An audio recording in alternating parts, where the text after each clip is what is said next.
Desafios linguísticos no ensino escolar e superior de surdos em tempo de coronavírus, Covid-19. Elias Paulino da Cunha Júnior.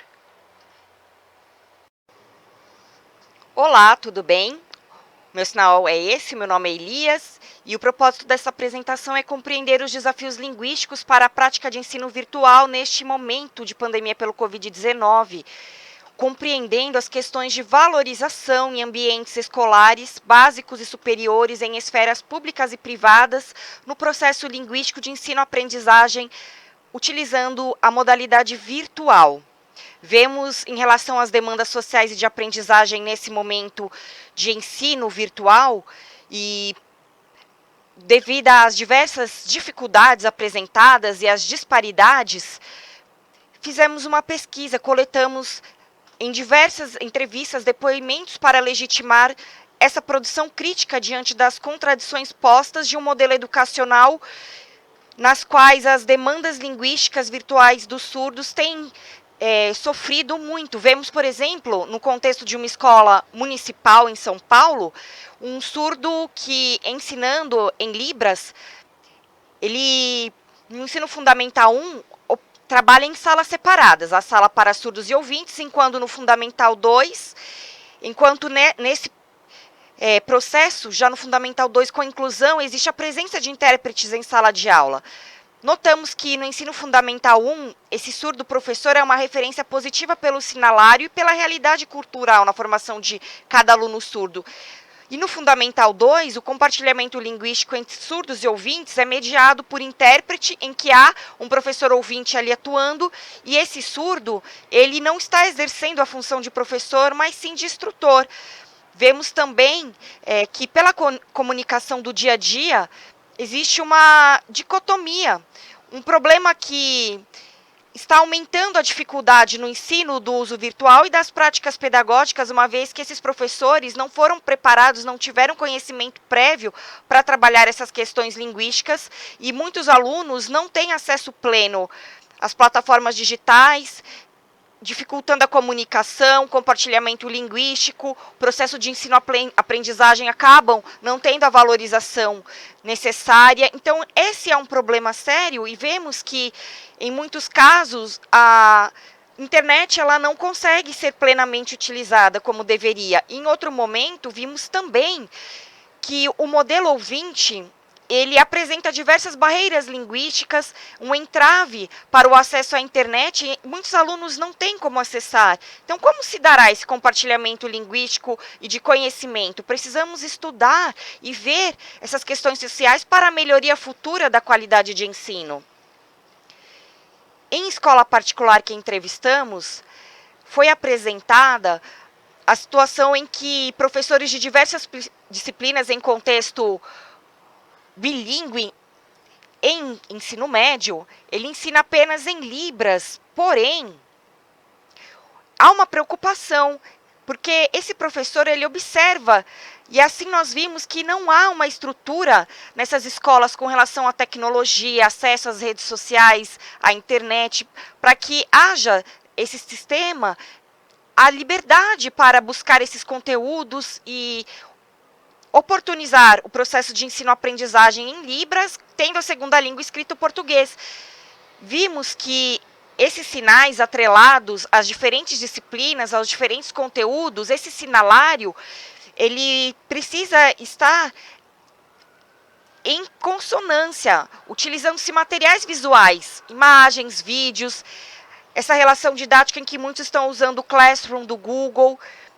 Então, eles pensam que basta focar nas questões visuais, mas vai muito além disso. Todo o contexto social e histórico está envolvido nessa questão da valorização da relação entre alunos e professores, que precisamos descrever.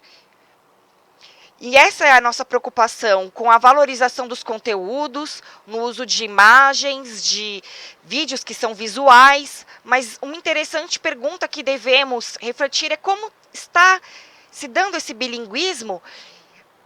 Temos os vocabulários novos, que são referentes a cada área, a cada disciplina. Precisamos pensar nessas práticas de ensino, no saber fazer, na adequação, Como esse professor está atuando no bilinguismo apenas colocando esses materiais, precisamos refletir se estamos usando o bilinguismo de fato ou apenas uma primeira língua. Nesse caso, seria uma educação monolíngue. Estaríamos praticando monolinguismo. Então, precisamos pensar no desenvolvimento desses conteúdos em Libras como primeira língua e no português, na modalidade escrita, como segunda. Temos também uma preocupação no contexto do ensino superior, em que a tecnologia e professores e alunos conseguem se comunicar usando as plataformas digitais de forma escrita, até mesmo através de leitura labial. Então, nisso há um compartilhamento linguístico e percebemos que há uma mobilidade linguística, uma interação entre as partes, o que é característica do bilinguismo. Essas línguas em compartilhamento. Observamos também resultados de dados que nos levaram a refletir à luz das teorias, como o de Vygotsky, que no seu conceito de Perejivani vai versar acerca daquilo que permite influenciar o ambiente escolar, social. Então, lembranças, emoções, traumas repercutem no processo de vida escolar e social também. Paulo Freire, por meio do seu conceito inédito viável, propõe uma pedagogia aplicada ao coletivismo que incorpore como possibilidade de transcender o adestramento técnico, baseado exclusivamente em conteúdos informativos, investindo nas capacidades de indignação, de denúncia e na construção de projetos coletivos. Já as autoras Fernanda Liberali e Antonietta Megali tem um conceito que trata do patrimônio vivencial. Esse é um conceito importante que trata da organização das práticas de vivência ancoradas às noções de conhecimento, vivência, repertório e de translinguagem, que se materializam como espaço educativo em contextos multilingües. Outro autor que nos ajuda a compreender é Carlos Lagares, com o seu conceito de minorias e minoritários linguísticos, que explica que minoria não é uma questão numérica. As minorias existem sempre em relação a uma posição hegemônica dada. Enquanto a situação de minorias, essas minorias estão à margem do poder, existe uma luta política, social, histórica, que contrasta para a autonomia em um ambiente, em um espaço de reconhecimento linguístico, tendo como aporte as pesquisas, entrevistas e os referenciais teóricos, podemos compreender que a educação de surdos, de modo geral, nós precisamos pensar acerca de toda a parte de estrutura e de superestrutura política, legislativa, ideológica. Precisamos pensar e necessitamos de olhares mais refinados em consonância com os aspectos linguísticos de sujeitos surdos para a melhoria de qualidade nesse processo de socialização de conhecimentos.